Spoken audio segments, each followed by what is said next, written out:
Shalom, queridos. Mas vamos lá. Glória a Deus que estamos aqui mais um momento para juntos iniciarmos o nosso estudo da Carta de Romanos, uma carta empolgante, poderosa, cheia de revelação do Eterno. Então, que bom que você está por aqui. Não esqueça de fazer a sua parte, ser um semeador no reino de Deus dessa palavra poderosa. Então, compartilhe pelo menos com 7 pessoas aí. Faça esse vídeo chegar a quem você ama, para que eles possam ser edificados na palavra do Eterno. É muito bom estudarmos aqui, toda manhã, e compreendermos coisas que a maioria das pessoas ainda não sabe, porque é uma estatística que eu não me lembro os números, mas a maior parte das pessoas que se dizem cristãs, elas só abrem a Bíblia no domingo, quando o pastor manda. Que coisa triste isso, mas é uma realidade.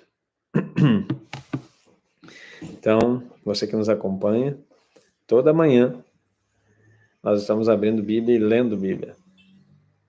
E então ela deveria ter para nós aquele gosto de pesquisa, de saber o que está acontecendo, de aprender cada vez mais.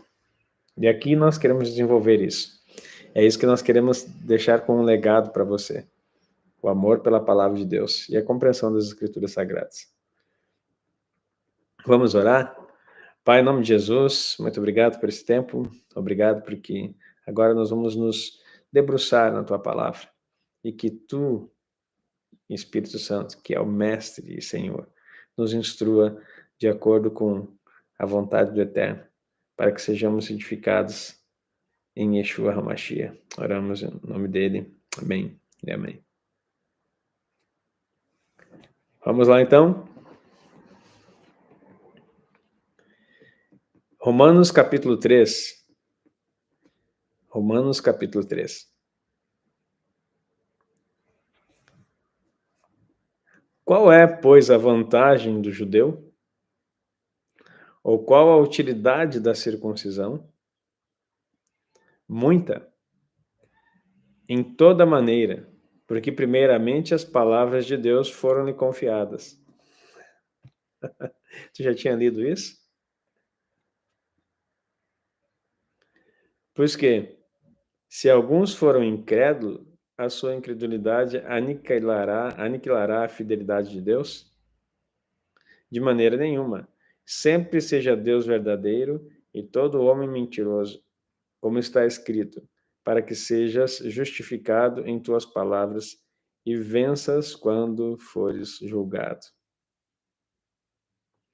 E se a nossa injustiça for a causa da justiça de Deus, que diremos? Porventura será Deus injusto, trazendo ira sobre nós? Falo como homem. De maneira nenhuma. De outro modo, como julgará Deus o mundo? Mas se pela minha mentira abundou mais a verdade de Deus, para a glória sua, por que sou eu ainda julgado, também como pecador? E por que não dizemos, como somos blasfemados, e como alguns dizem que dizemos, façamos males para que venham bens? A condenação desses é justa. Pois que somos nós mais excelentes? De maneira nenhuma. Pois já dantes demonstramos que, tanto judeus como gregos, todos estão debaixo do pecado. Como está escrito, não há um justo, nenhum sequer. Está escrito em, acho que é Salmo, não me lembro agora aqui. Não há ninguém que entenda, não há ninguém que busque a Deus. Todos se extraviaram e juntamente se fizeram inúteis. Não há quem faça o bem, não há nenhum só. Queridos, você está entendendo o contexto todo aqui? Paulo está falando da importância da justiça de Deus e das vantagens de ser judeu. E também, não que eles são melhores, mas tem um valor aqui. E quando ele fala nós, ele está dizendo nós, judeus, porque ele era um judeu, fariseu dos fariseus. Eu vou ler de novo aqui o texto, porque eu quero que você compreenda. Talvez numa primeira leitura você não vai entender. Qual é a vantagem do judeu? Ou qual a utilidade da circuncisão? Muita, em toda maneira. Porque, primeiramente, as palavras de Deus foram lhe confiadas. Então, a primeira vantagem desse judeu foi quem recebeu a palavra de Deus, foi confiada para eles. Você só tem acesso por causa dele, queridos.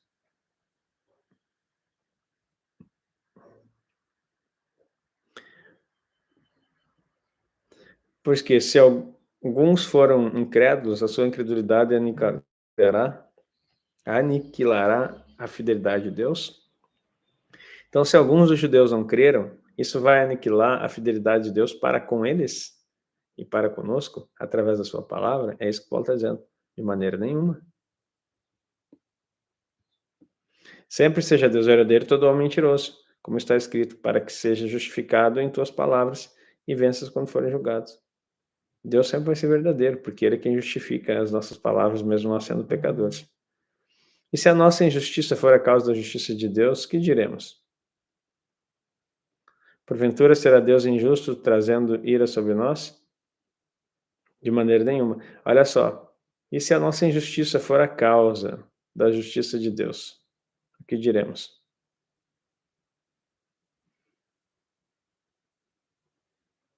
Porventura será Deus injusto, trazendo ira sobre nós?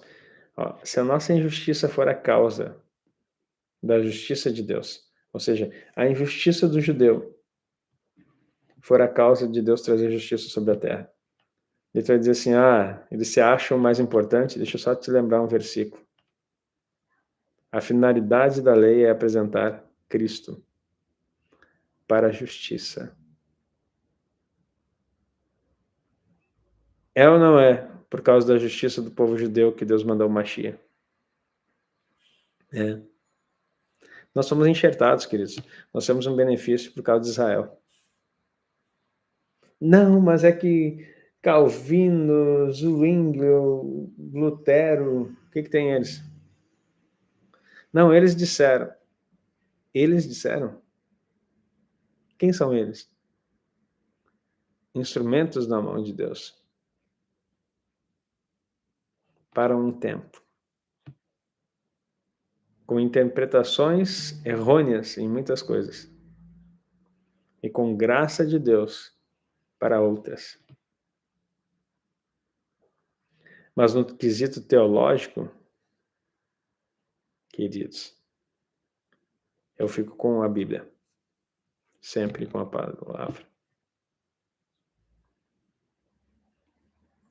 Estão entendendo o que Paulo está falando aqui?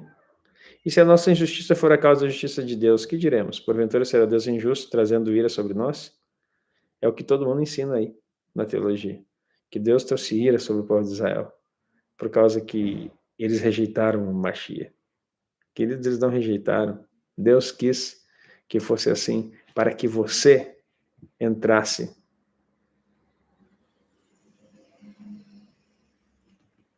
Não, mas não tem sentido ficar falando asneiras.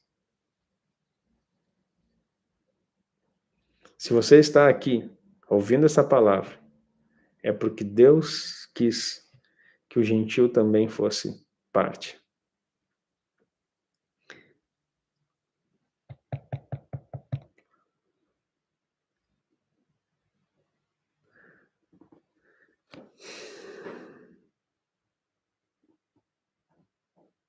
Você sabe, né, que o povo judeu tinha uma dificuldade de fazer proselitismo. Proselitismo é trazer alguém para a sua fé. Porque no Antigo Testamento, no período histórico inicial, Deus disse: não se misturem com as outras nações. Porque eles são pagãos idólatras. E aí depois Deus fala para que eles avancem para um próximo nível, mas por causa da tradição eles não avançavam. Você vai dizer assim, mas não é possível. É possível até depois do momento do Espírito Santo. Porque isso é cultural, queridos. Isso é cultural. É a mesma coisa que você vem aqui para o Rio Grande do Sul e Chegar aqui com gaúcho e não comer churrasco, não existe essa possibilidade. É cultural. Isso faz parte do nosso cardápio. Pelo menos uma vez na semana nós vamos comer churrasco. Não tem essa possibilidade de não comer. Culturalmente falando.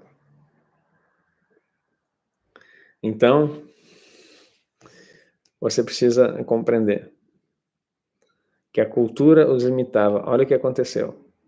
Atos 1:8, Deus disse: vocês receberão poder para ir, né, do Espírito Santo. Serão minhas testemunhas. Jerusalém, Judéia, Samaria, até os confins da terra. Eles fizeram isso? Claro que não. Sabe quando começou? Escuta isso e aprenda. O judeu recebeu o Espírito Santo em Atos 2. Atos 1:8, o Senhor fala para eles: olha, vocês vão ir por todo mundo. Olha aí, a cultura se torna um aprisionamento. Deixa eu te ensinar. Vocês vão por todo mundo. E eles não foram. Sabe quando que eles vão ir para todo mundo? Em Atos 8:1. É necessário morrer Estevão. Para que eles entendam. Nós precisamos pregar o evangelho.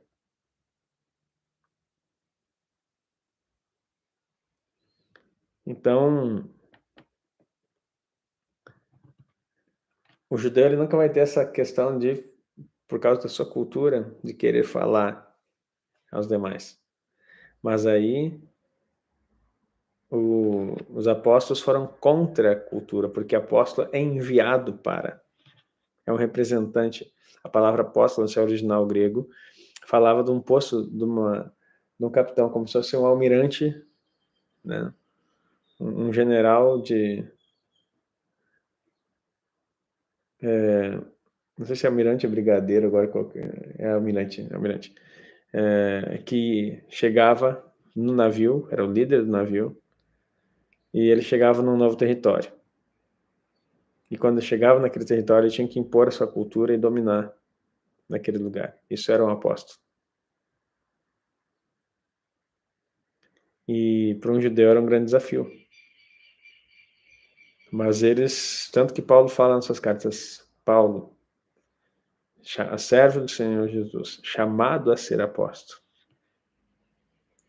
Por que Paulo não se apresenta como filho? Filho amado do Eterno.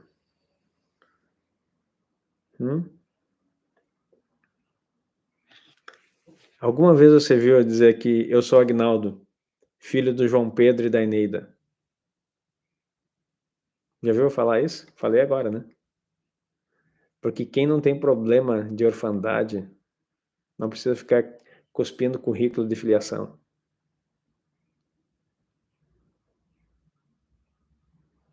Quem fala demais no seu pai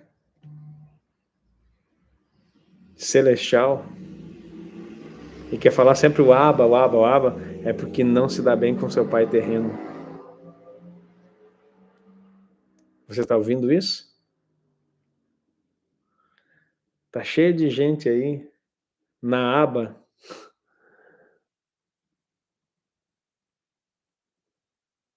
mas tem problema com seu pai terreno. Então,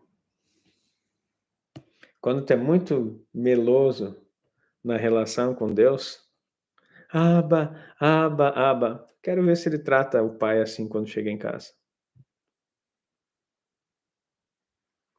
Não, mas é que Deus é Deus. Deus é meu papai. É? E tu chama o teu de papai? Hum? Quem é resolvido, queridos? Quem é resolvido na sua identidade, não tem bastardia nem orfandade, ele sabe que tem um pai. E ele faz questão de dizer: eu sou um filho, mas eu vim servir. Paulo, servo de Deus, chamado para ser apóstolo. Então ele faz uma expressão no verso 6 a 8, que se de maneira nenhuma, de outro modo, como julgará Deus o mundo? Mas se pela minha mentira abundou mais a verdade de Deus para a glória sua, por que sou eu julgado também como pecador? E por que não dizemos, como somos blasfemados, como alguns que dizem, façamos males para que venham bens? Eles não falam isso, mas acusavam eles de dizer isso aí. A condenação desses é justa. Pois que? Somos nós mais excelentes? De maneira nenhuma.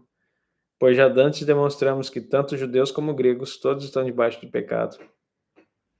Como está escrito, não há justo nenhum sequer. Não há ninguém que entenda, não há ninguém que busque a Deus. Todos se extraviaram juntamente e se fizeram inúteis. Não há quem faça o bem, não há nenhum só. A sua garganta é um sepulcro aberto, e com as suas línguas tratam enganosamente. Peçonha de áspides está debaixo de seus lábios, cuja boca está cheia de maldição e amargura. Meu Deus. Seus pés são ligeiros para derramar sangue, e não conheceram o caminho da paz. Não há temor de Deus diante dos seus olhos. Ora, nós sabemos que tudo o que a lei diz, aos que estão debaixo da lei o diz, para que toda a boca esteja fechada e todo mundo seja condenável diante de Deus. Por isso, nenhuma carne será justificada diante dele pelas obras da lei, porque pela lei vem o conhecimento do pecado. Meu Deus, que informação! Nenhuma carne diante dele será justificado pela lei.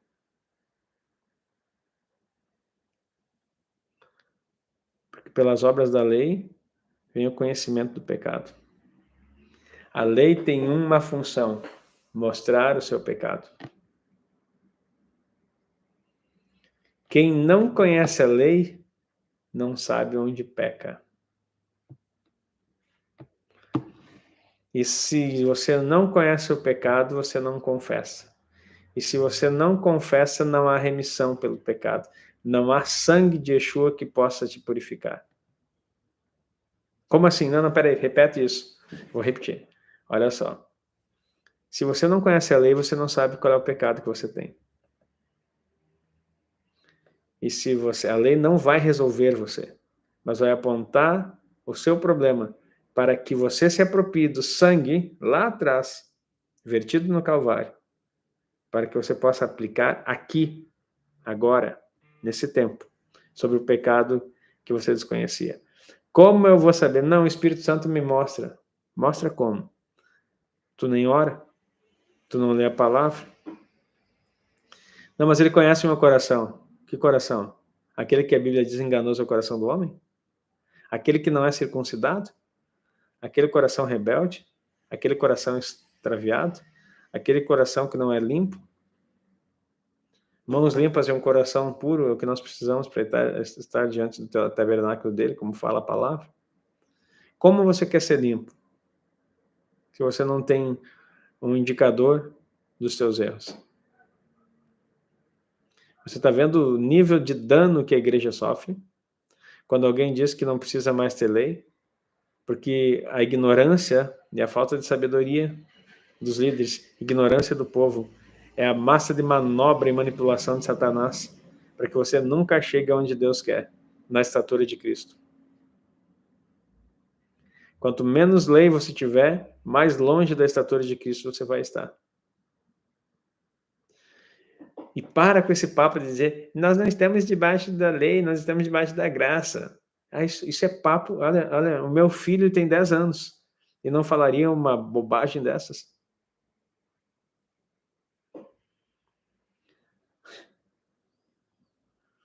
Eu já falei, eu vou repetir. Você ganha um carro e quer fazer tua carteira sem aprender o código de trânsito. Como é que funcionam as placas, como é que funcionam as aulas teóricas que você tem que ter. Você vai ter que aprender e vai ter que passar na prova, senão você não dirige. O detalhe é que o evangélico pega o carro, está sem carteira, não habilitado, andando de qualquer jeito, errando. Errando o tempo todo, entrando na contramão, colidindo, se lascando todo. E depois ainda chora e diz, Deus, por que tu permitiu? Ele não permitiu nada, você que não leu a lei. Mas eu não conhecia a lei. E aí? Alguém entra na sua loja, no seu comércio, vamos dizer que você venda frutas, entra lá e pegue 2 lindas maçãs e coma.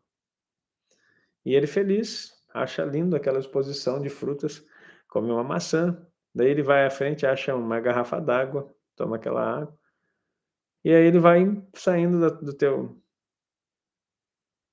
teu espaço e vai embora. Como é que você vai chamar essa pessoa? De ladrão.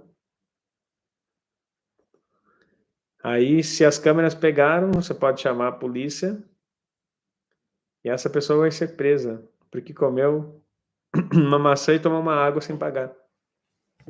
Sabia disso? Aí vão perguntar, era um jovem, um adolescente de 12 anos, 13 anos, e ele não sabia nada. Ele achou lindas as frutas, estavam expostas, bonitas, ele estava com fome, comeu, viu a água e bebeu.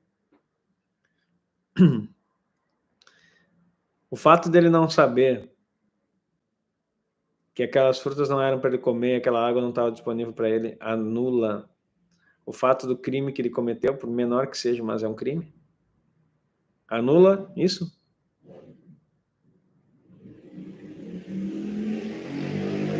Essa é a igreja evangélica. Comendo da fruteira alheia, bebendo da água, mas achando que tudo é de graça.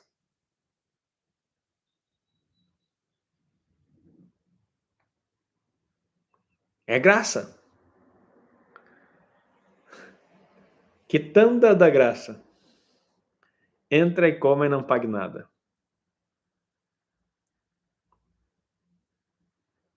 Da onde você tirou essa ideia? Quem construiu isso aí na tua cabeça? A lei mostra onde você está errado. Para que, com a consciência e a vida de Yeshua em você, a Torá no seu coração, você possa consertar. Meu Deus, eu falei aqui. Senhor, eu aplico o sangue de Jesus, me arrependo, porque eu não sabia, mas agora a tua palavra me mostrou. Eu estou em pecado. Se confessarmos os nossos pecados, ele é fiel e justo, para nos perdoar os pecados e nos purificar de toda injustiça. Mas como saberei os meus pecados? Pelo que você ouve no domingo de um pastor na igreja? Tem alguns dizendo que você não precisa casar. Tem alguns que dizem assim, não, você já está aí, isso aí não é quer dizer, é várias pessoas que já vinham aqui fisicamente. Não, vocês estão juntos há 20 anos, há 15 anos. Para Deus, isso é casamento. Fique em paz. Deixa eu abençoar. Senhor, abençoa. Daí fala um pouco de língua estranha, sapateia.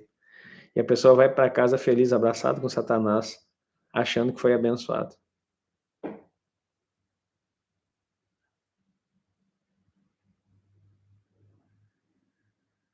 Você está entendendo a palavra aqui? Aí, deixa eu só te contar, no testemunho não é meu, mas já é público e me alegro muito. Um dos meus pastores aqui, o pastor Jorge, gosto muito dele, dos primeiros discípulos aí. Quando eu cheguei aqui, ele já estava casado há 15 anos, mas ele casou só no religioso. Quando ele entendeu que aquele forma de casamento não era benção para a vida dele, não estava correto. Olha, escuta isso. A esposa dele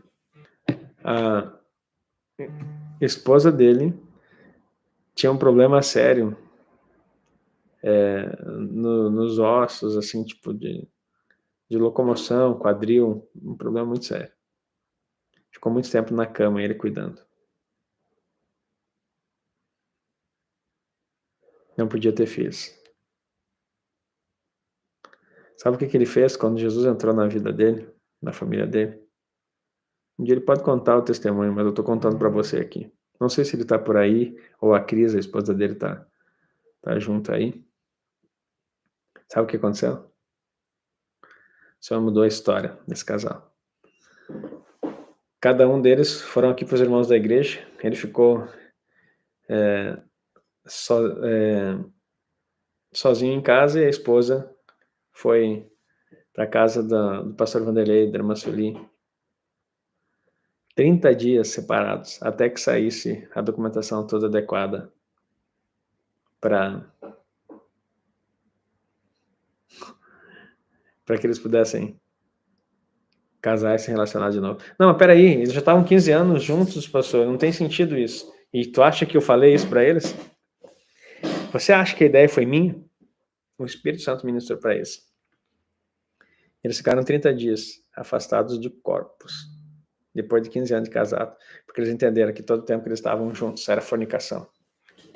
Sabe o que aconteceu? Deus restaurou a história, restaurou a família. Não se davam com a mãe, estavam com problema, ela estava com problema com os pais vieram, moravam em outro estado, vieram aqui, moram em Giró hoje em dia, reconciliados, organizados, e eles tiveram 2 filhos. O primeiro é Josiele, e depois o Josué. E quando Deus mexe em você, Ele mexe para trazer situações de libertação.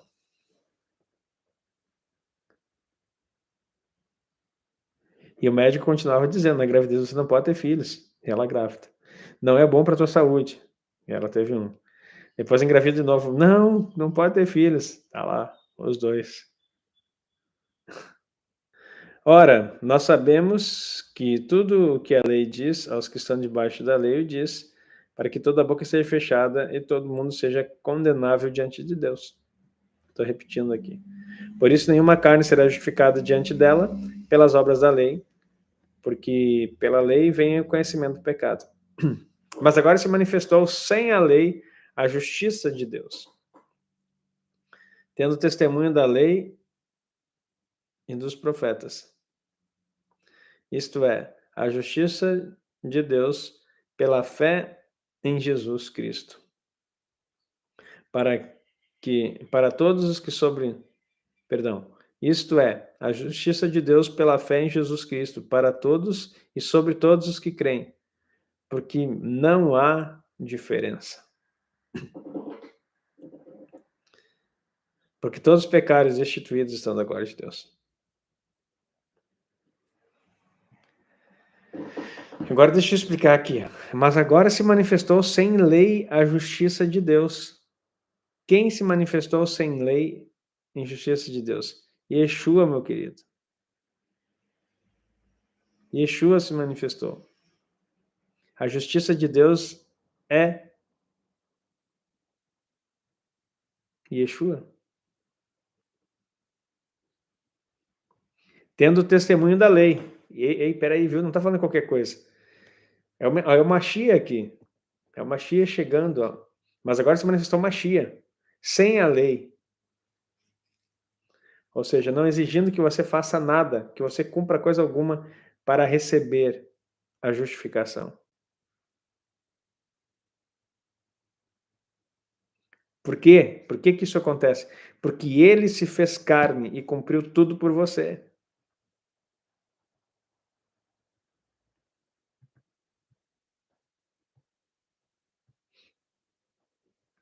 Agora, ser justificado não é ser isento de pecado, nós, seres humanos. Eu fui tornado justo pelo sangue de Yeshua. Mas agora, como me manter puro diante do tempo? Vivendo segundo a sua palavra. Como manterá o jovem puro seu coração? Guardando segundo a sua Torá. Está falando em manter.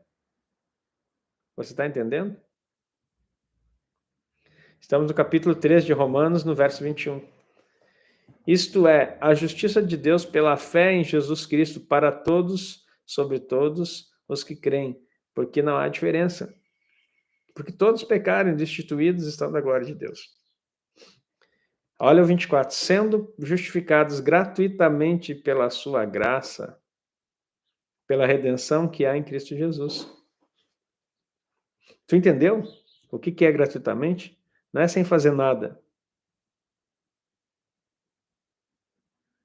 Sendo justificados gratuitamente, porque você não tem que pagar nada, o preço foi preço de sangue. Pela sua graça. A graça é que Jesus foi lá no Calvário por você.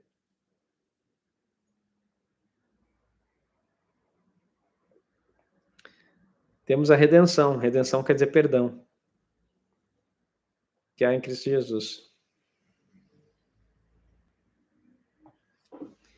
Ao qual Deus propôs para propiciação pela fé no seu sangue. Ó, pela propiciação pela fé no seu sangue. Eu creio que o sangue dele foi suficiente.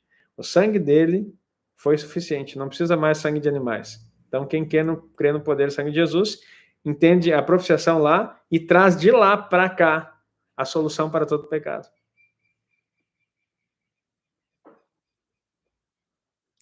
Para demonstrar a sua justiça pela remissão dos pecados dantes cometidos sobre a paciência de Deus. Você já percebeu que antes de Jesus tinha um monte de pecado que ele tinha paciência para aturar e não te destruiu? Mas agora, pelo sangue de Jesus, ele espera que você limpe tudo isso. É disso aqui que o pessoal que eu estou te explicando, que as pessoas, exatamente, Glória. Não é daí que se tira que não precisa de lei, que Cristo justificou tudo. Na verdade, assim, a lei não justifica, nós acabamos de ler. A lei mostra o teu pecado. Ela não, nenhuma carne será justificada pela lei. Ela simplesmente mostra o que tem que fazer errado. Não, está errado. O que justifica é o sangue. Antes, na antiga aliança, o de animais. Na nova aliança, o de Yeshua. O de animais, você não podia se apropriar se alguém fizesse um terceiro. Você tinha que ir lá sacrificar toda vez. Cada pecado um sacrifício, cada pecado um sacrifício. Agora em Yeshua, de uma vez por todos, a gente estudou em Hebreus, lembra? Ele entrou no tabernáculo, fez expiação, rasgou o véu que é a sua própria carne. E nós podemos nos apropriar do sangue, fazendo justiça, nos tornando justos. Não por nós mesmos, porque continuamos sendo pecadores justificados. Justificados por quem? Por causa de Cristo. Sem Cristo, na sua vida, você continua debaixo do pecado. Debaixo da lei. Debaixo da lei não quer dizer que você... A lei está mostrando, ó, você é pecador. Vai ter que dar um jeito. Você está em dívida. Pague o preço. Então, por que precisamos de Yeshua? Porque Yeshua já pagou o preço. Se você não tiver Yeshua, você vai pagar o preço. A lei simplesmente vai mostrar para você. Tem um preço para pagar aqui, ó. A conta é cara. Você não está conseguindo cumprir. Olha quantas coisas você tem que cumprir. Ok. Aí você é condenado. Agora, é justificado, pois, mediante a fé em Cristo Jesus.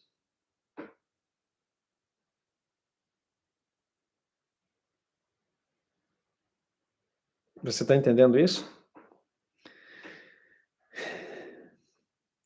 Ao qual Deus propôs para propiciação pela fé no seu sangue, para demonstrar a sua justiça pela remissão dos pecados dantes cometidos, sob a paciência de Deus, para a demonstração da sua justiça nesse tempo presente, para que ele seja justo e justificador daqueles que têm fé em Jesus. Onde está logo a vanglória? É excluída. Por qual lei? Das obras? Não, mas pela lei da fé. Ninguém pode se vangloriar de fazer alguma coisa, porque não foi você que fez, foi Yeshua. Concluímos, pois, que o homem é justificado pela fé, sem as obras da lei.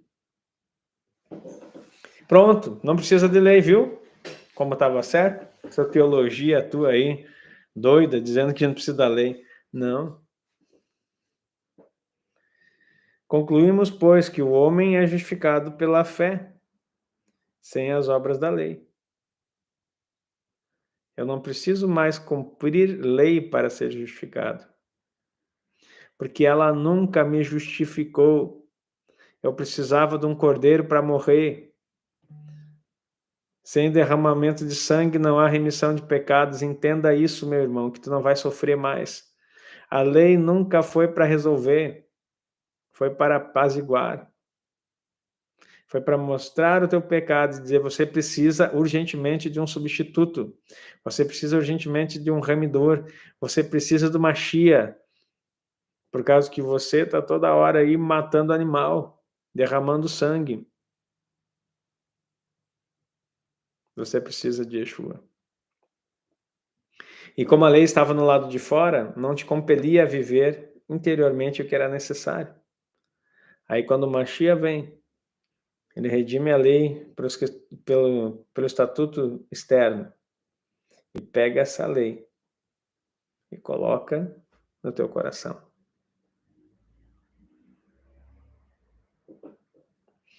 É porventura Deus somente dos judeus? E não é também dos gentios? Também os gentios, certamente. Também dos gentios, certamente. Visto que Deus é um só, que justifica pela fé a circuncisão e por meio da fé a incircuncisão.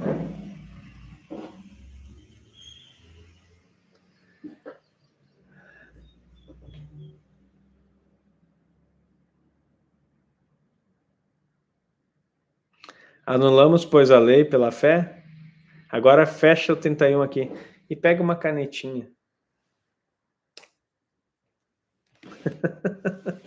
E sempre que esse povo que não lê Bíblia, esse povo que é lesado aí pelo espírito da Grécia e de Roma, vier falar contigo, pega o 31, bem marcadinho assim.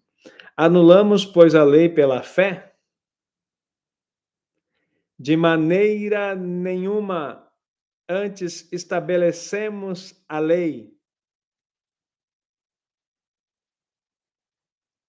Eu não vou gritar mais alto porque tu não é surdo, mas tinha que gritar para alguns ouvir. Não, mas isso tu que escreveu aí, não está escrito na minha Bíblia. Tu escreveu agora nessa tua versão. Vamos ler de novo, queridão. Anulamos, pois, a lei pela fé? De maneira nenhuma. Antes estabelecemos a lei. A fé faz com que a lei se estabeleça. Porque a lei estabelecida pela fé é o cumprimento em Yeshua, que você não precisa se preocupar mais em querer cumprir, porque ele já cumpriu. Agora eu estabeleço a realidade que ele trouxe para nós. A lei no seu coração. Meu Deus. Ai, como eu queria ter tido um pastor que me ensinasse isso quando eu tinha 13 anos. Tem alguém de 13 anos, 14, 15 por aí? Esse povo nessa altura está estudando, estão na escola.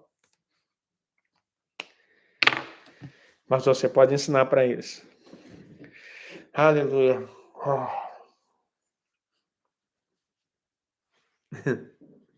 Tu nem sabia que existia Romanos 3,31, né?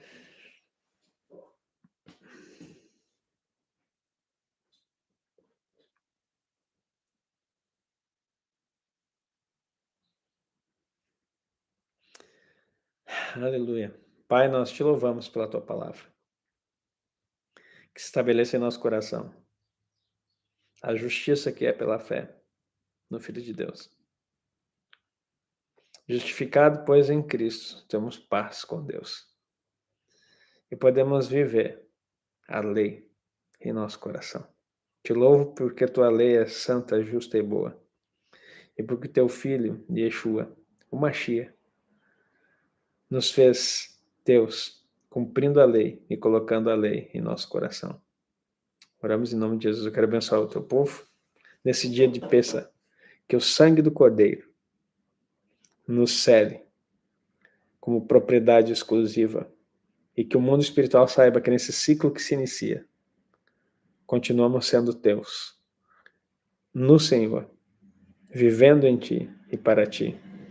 Oramos em nome de Jesus. Amém e amém. Amém, queridos? Que tempo poderoso, né? Agora assim, ó, fala para mim. Tem como sentar e escutar a pessoa falar agora bobagem? e implantar a hipergraça. A hipergraça era uma estratégia para que a igreja maligna se levantasse e surgisse essas atrocidades que você está vendo por aí. Sabe por quê? Porque não tem lei. Quem não tem lei, usa filosofia. Eu quero dizer para você, antes eu tinha medo de falar algumas palavras, né? Eu não estou aqui para tirar ninguém de igreja nenhuma. Mas se as pessoas começarem a olhar para você, chamarem de judaizante, começar a olhar para você e dizer, está querendo anular a graça, voltou para a lei. Sabe o que você faz? Alegre-se, porque você foi escolhido para esse tempo do fim. Porque estamos no tempo do fim. Você sabe que a humanidade tem 6 dias só, né? O 7º é um descanso. Nós já estamos no 6º dia. Então é o fim. Não estou dizendo que Jesus está voltando amanhã, mas nós estamos no tempo do fim. Para chegar em 6.000, falta muito pouco. Se contarmos que... Nem vou falar isso aqui, porque isso aqui é escatológico. Tem algumas contas que talvez tenham se perdido aí. Nós estamos mais perto que nunca. Só que o 7º dia, ele vai ser Yeshua na Terra por 1000 anos, para que você reine com ele. Então, não se submeta a instituições. Se submeta a Yeshua e a sua Torá. Por isso ele é a Torá no nosso coração. Tá? Por isso nós criamos a igreja online. Não para tirar ninguém da igreja física. Quando Deus está dizendo que não é para deixar de congregar, não está dizendo que é para não deixar de estar indo no povo que tu frequenta. Congregar, porque se fosse assim seria incoerente, porque Paulo, que escreveu para não deixar de congregar, nunca esteve em diversas igrejas que ele plantou. Ele só mandava cartas. Porque anota aí, o primeiro princípio da congregação. Sabe o que eu vejo às vezes? Está cheio de gente reunida, um bando de fofoqueiro, mentiroso. Um bando de gente, desculpa a expressão, mas é isso mesmo, um bando de gente com inveja um do outro, querendo pisar no pescoço do outro, brigando por terno, brigando por gravata, brigando por posição, brigando por título, brigando por afazer, brigando por coral, brigando por música, brigando por banda. Bando de sem serventia. Não são convertidos, meus irmãos. Não conhecem Yeshua. Isso não é congregar. Isso é uma arena. Coliseu também reuniu um monte de gente para se degladiar. Se a igreja tua é uma reunião de gente para se degladiar, ela está mais para um coliseu romano do que para uma instituição do reino. Então, querido, tu tá aí para quê? Se a mentalidade é babilônica e Apocalipse está dizendo, sai dela, povo meu, o que tu está fazendo ainda aí? Mas é que Deus diz que não pode deixar de congregar. O princípio de congregar, que todos tenham um só pensamento. Sabia que o denominacionalismo não foi Deus que criou? Foi homens brigando uns com os outros por suas teorias teológicas que nos distanciou. Sabe o que vai acontecer? E não está longe, o dia em que todos nós leremos a mesma coisa. Mas isso não é assim. É assim. Cada um, Deus tem 54 paraxás. 54 paraxás. Uma porção por semana. E mais 2 extras que você soma nas demais. Porque assim como na sinagoga aconteceu. Yeshua chega lá em Lucas 4 e dizer, o Espírito do Senhor está sobre mim. Ele leu a Haftará, que era a porção daquela semana. Deus fala no tempo e nas estações. Cada paraxá é Deus querendo falar com você no tempo. Todas as igrejas do Brasil tinham que estar lendo a paraxá semanal, conversando sobre os mesmos versículos. Uma só fé. Todo mundo falando a mesma coisa. E olha só que lindo, nós vamos falar aqui, como é que foi essa semana? Não, nós falamos sobre isso. E daí nós discutiríamos o mesmo assunto. Falaríamos sobre o que o Eterno tem para aquele tempo. Isso se chama unidade. Babel, que era maligno, teve que ser confundido nas línguas, porque eles tinham unidade no seu propósito. A igreja do Senhor Jesus, cada um prega alguma coisa. E uns nem pregam mais, só contam história. Outros são coach, outros são sei lá o quê. Outros são psicólogos, sociólogos, filósofos. Mas a palavra que devia ser dita e confessada por todos semanalmente dentro de um mesmo assunto, desconhecem. Quando nós voltarmos para esse lugar, Yeshua vem com força. E o nosso Brasil é transformado. Há uma promessa sobre a nossa nação, de ser celeiro para as nações. Essa promessa não passou. Só está aguardando o seu tempo. O despertar da igreja de Yeshua. Eu vou ensinar você a ler Paraxá.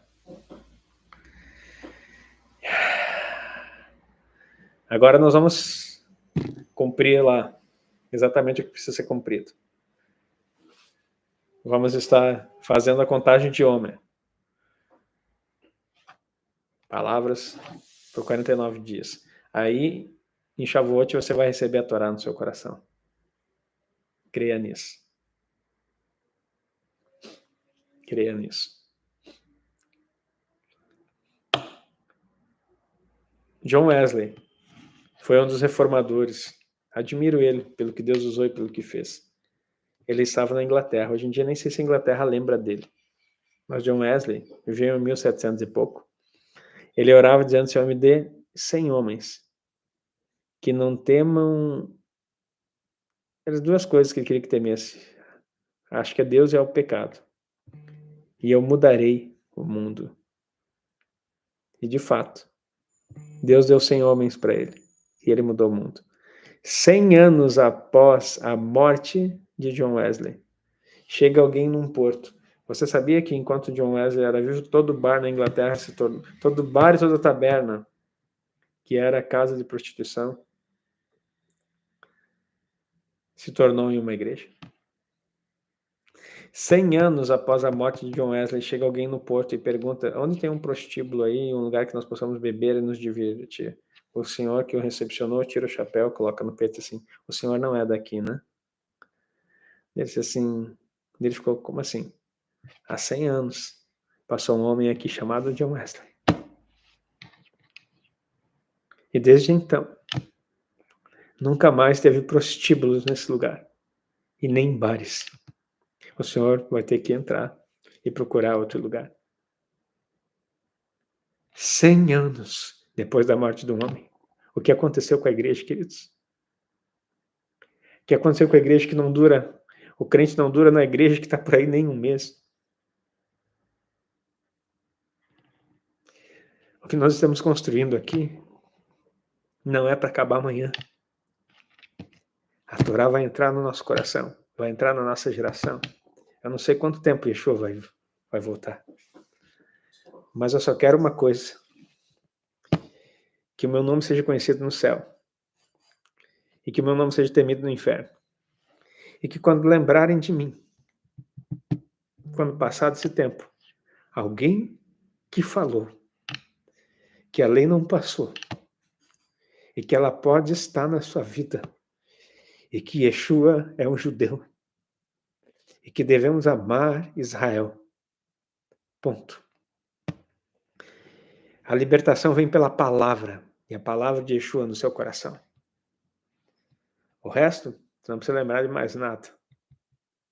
Mas eu quero que a minha geração, que a minha descendência, e que aqueles que andem comigo carreguem a mesma unção que Deus tem me dado. Amém, queridos? Antes que eu comece a pregar, vamos encerrar aqui. Mas é muito forte, queridos. Muita presença de Deus nessa manhã. Pai, eu abençoo o teu povo. Que venha essa unção sobre cada um. E essa palavra que foi liberada aqui esteja no coração de cada um. E que a tua Torá viva, a lei que nos faz andar conforme Yeshua,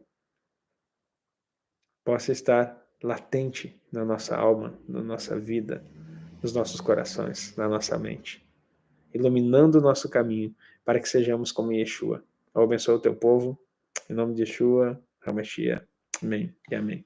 Que o Senhor te abençoe e que nós possamos estar juntos. Um beijo no seu coração. Obrigado por estar junto aqui. Shalom, shalom.